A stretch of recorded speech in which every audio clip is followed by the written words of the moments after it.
দেখুন, একটা কথা পরিষ্কার আমার কাছে, সেটা হচ্ছে ভবানীপুরে মমতা বন্দ্যোপাধ্যায় বিপুল ভোটে জিতবে। আমি কোনো গণৎকার নই, ভবিষ্যবাণী করতে পারিনি। আমার হাতে দেখুন কোনো আংটি-টাংটি নেই কিন্তু।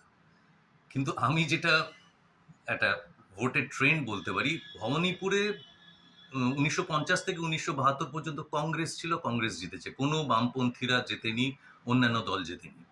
১৯৭৭ থেকে ২০০৯ পর্যন্ত ডিলিমিটেশনের জন্য এটা কালীঘাট আ ইয়েতে হয়ে গেছিল। যাই হোক, আবার যখন ২০১১ থেকে এটা ভবানীপুর কেন্দ্রে আবার আসে, তখন থেকে কিন্তু জিতছে তৃণমূল। ১ম জেতে সুব্রত বক্সী প্রায় ৫০,০০০ ভোটে ২০১১ সালে। ২০১৬ সালে মমতা বন্দ্যোপাধ্যায় ২৫,০০০ ভোটে। তখন ওই নারদা, সারদা ইত্যাদি নিয়ে একটা হৈ হৈ চলছিল কংগ্রেস সিপিএম মিলে।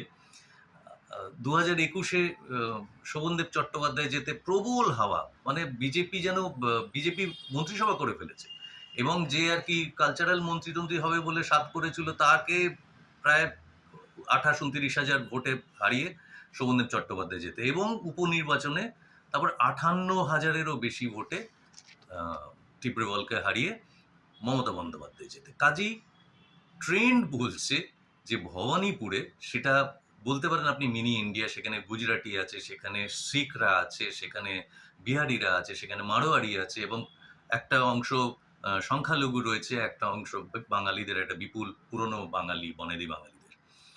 কাজেই এরা সবাই কিন্তু মমতা বন্দ্যোপাধ্যায়কে ওখানে দেখেছেন, তার ক্রিয়াকলাপ সম্বন্ধে যথেষ্ট ওয়াকিবহাল, এবং ভবানীপুর যে আগের থেকে কতখানিটা চেঞ্জ হয়েছে, সেটা ভবানীপুরের মানুষদের বার্তা শুনলেই বোঝা যায়।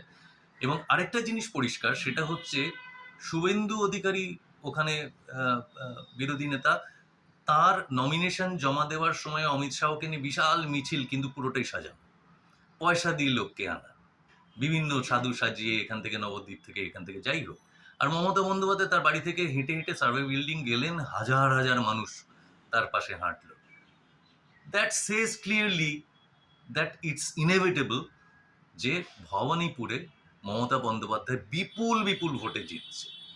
এবং যা খুশিভাবে প্রধানমন্ত্রী বাংলাকে, বাঙালিদের দাগিয়ে দিয়েছে যে তারা সন্ত্রাসবাদী বা তারা গণহত্যাকারী, যে নিজে গণহত্যাকারীর একজন বা তার ডেপুটি আরেকজন, তো কাজেই তারা বলবে যে মাছ খাবে না মাংস খাবে, বাঙালি পিছিয়ে আছে।